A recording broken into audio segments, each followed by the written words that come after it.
नमस्कार, नेपाल टाइम्समा स्वागत छ।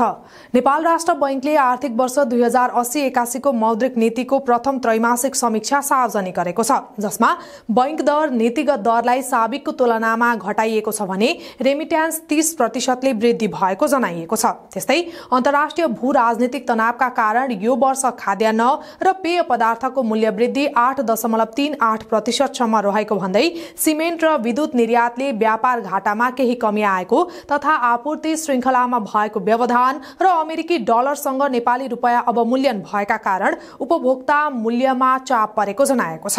यही बीच शोधनान्तर बचत वृद्धि भएका कारण मौद्रिक विस्तार भएको र कर्जाको ब्याज दरहरू घटिरहेको सन्दर्भमा बजेट वक्तव्यमा घोषणा गरिएका आर्थिक सुधार सम्बन्धी कार्ययोजनाहरूको कार्यान्वयनबाट आर्थिक गतिविधि चलायमान भई आन्तरिक माग विस्तार हुने देखिएको केन्द्रीय बैंकले जनाएको छ। तर यसका लागि पछिल्लो समय वित्तीय क्षेत्र लक्षित बढ्दो उच्छृङ्खल गतिविधि चुनौतीपूर्ण रहेको बताउँदै केन्द्रीय बैंकले व्यावसायिक वातावरणका लागि यस्तो उच्छृङ्खल गतिविधि नियन्त्रण गर्न आवश्यक रहेको औल्याइरहँदा यो मौद्रिक नीति लचिलो भएको र यसले अर्थतन्त्र कसरी उकास्ला भन्ने प्रश्न उब्जिएको छ। नेपाल राष्ट्र बैंकले आर्थिक वर्ष 2080-81 को मौद्रिक नीतिको पहिलो त्रैमासिक समीक्षा गर्दै बैंक दर नीतिगत दरलाई साबिकको तुलनामा घटाएको छ। केन्द्रीय बैंकले शुक्रबार समीक्षा प्रतिवेदन सार्वजनिक गर्दै बैंक दरलाई 7.5% बाट घटाई 7% कायम गरेको छ। यस्तै नीतिगत दरलाई 6.5% बाट घटाई 5.5% र निक्षेप संकलन बोल कबोल दरलाई 4.5% बाट घटाई 3.0% कायम गरिएको छ। केन्द्रीय बैंकले विद्यमान मुद्रास्फीतिलाई प्रभाव पार्ने विभिन्न पक्षहरूको विश्लेषण, शोधनान्तर स्थिति र निजी क्षेत्रतर्फ जाने बैंक कर्जाको वृद्धि दरलाई दृष्टिगत गरी उक्त दर घटाएको हो। यससँगै अब बैंक तथा वित्तीय संस्थाले प्रदान गर्ने रियल इस्टेट कर्जा र 50 लाख भन्दा बढीको शेयर धितो कर्जाको जोखिम भार घटाई 125% कायम गरिने भएको छ। साथै 50 लाख सम्मको आवास कर्जाको हकमा मासिक किस्ता आम्दानी अनुपात बढाई 60% पुर्याइएको छ। गत कार्तिकको भूकम्पका कारण क्षतिग्रस्त भएका आवासीय घरहरूको पुनर्निर्माणका लागि नेपाल सरकार वा नेपाल सरकारले तोकेका निकायले भूकम्प प्रभावितको रूपमा सूचीकरण गरेका परिवारलाई बैंक तथा वित्तीय संस्थाले 25 लाख सम्मको आवासीय घर कर्जा आधार दरमा 2% बिन्दु भन्दा बढी प्रिमियम थप गर्न नपाउने व्यवस्था पनि भएको छ। यस प्रयोजनका लागि साबिकको कर्जा धितो अनुपातमा बैंक तथा वित्तीय संस्थाले 10% वा सो भन्दा बढी बिन्दुसम्म थप गर्न सक्ने व्यवस्था गरिने बताइएको छ। यस्तै बैंक तथा वित्तीय संस्थाको ब्याज दर घट्ने भएको छ। राष्ट्र बैंकले मौद्रिक नीतिको पहिलो त्रैमासिक समीक्षा मार्फत बैंक दर र नीतिगत दर घटाएपछि घट्दो क्रममा रहेको ब्याज दर झनै घट्ने भएको हो। शुक्रबार सार्वजनिक पहिलो त्रैमासिक समीक्षा अनुसार बैंक दर 0.5% बिन्दु र नीतिगत दर 1% बिन्दुले घटाएपछि ब्याज दर थप घट्ने भएको हो। समीक्षाले गरेका 10 नयाँ व्यवस्थाहरू निम्न अनुसार रहेका छन्। 1. विद्यमान मुद्रास्फीतिलाई प्रभाव पार्ने विभिन्न पक्षहरूको विश्लेषण, शोधनान्तर स्थिति र निजी क्षेत्रतर्फ जाने बैंक कर्जाको वृद्धि दरलाई दृष्टिगत गरी बैंक दरलाई 7.5% बाट घटाई 7%, नीतिगत दरलाई 6.5% बाट घटाई 5.5% र निक्षेप संकलन बोल कबोल दरलाई 4.5% बाट घटाई 3.0% कायम गरिएको छ। अनिवार्य नगद अनुपात र वैधानिक तरलता अनुपात सम्बन्धी व्यवस्थालाई यथावत राखिएको छ। 2. बैंक तथा वित्तीय संस्थाले निष्कासन गरेको डिबेन्चरलाई 2080 पुससम्मका लागि स्रोतको रूपमा समेत 100% गणना गर्न पाउने व्यवस्था रहेकोमा सो पश्चात उक्त डिबेन्चरको 50% रकम 2081 असारसम्मका लागि स्रोतको रूपमा गणना गर्न पाउने व्यवस्था मिलाइनेछ। 3.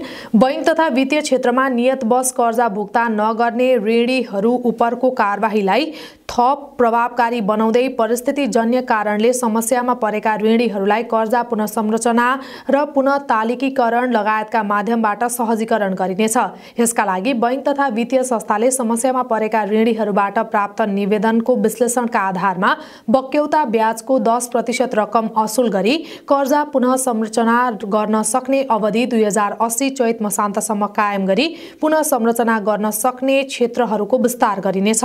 4. 2080 कार्तिकको भूकम्पका कारण क्षतिग्रस्त भएका आवासीय घरहरूको पुनर्निर्माणका लागि नेपाल सरकार वा नेपाल सरकारले तोकेका निकायले भूकम्प प्रभावितको रूपमा सूचीकरण गरेको परिवारलाई बैंक तथा वित्तीय संस्थाले रु 25 लाखसम्मको आवासीय घर कर्जा आधार दरमा 2% बिन्दु भन्दा बढी प्रिमियम थप गर्न नपाउने व्यवस्था गरिनेछ।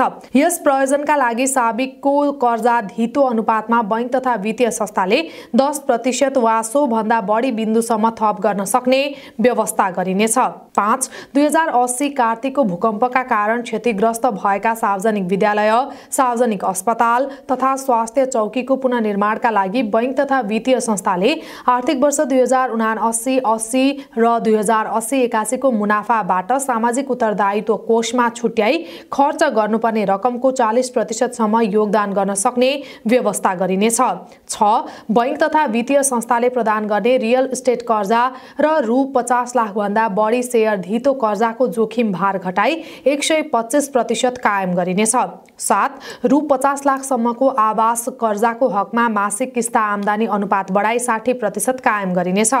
8. नन डेलिभरेबल फरवार्ड कारोबार र स्थानीय विप्रेषण कारोबारको सीमा सम्बन्धी व्यवस्थामा पुनरावलोकन गरिनेछ। 9. लघुवित्त वित्तीय संस्थाले आफ्नो नियमित सम्पर्कमा रहेका तर परिस्थितिजन्य कारणले समस्यामा परि कर्जालाई नियमित गर्न नसकेका ऋणीहरूले कर्जा पुनर्संरचनाका लागि संस्थामा 2080 चैतसम्ममा निवेदन दिएमा त्यस्ता ऋणीहरूको कर्जालाई पुनः संरचना गर्न सक्ने व्यवस्था गरिनेछ। 10. मौद्रिक नीतिको कार्यदिशा, संरचना, लक्ष्य र उपकरण का सम्बन्धमा सुझावका लागि बाह्य विज्ञहरू सम्मिलित मौद्रिक नीति सल्लाहकार समिति गठन गरिनेछ। यता चालू आर्थिक वर्षको मौद्रिक नीतिको समीक्षाबाट शेयर बजार लगानीकर्ता पनि खुसी भएका छन्।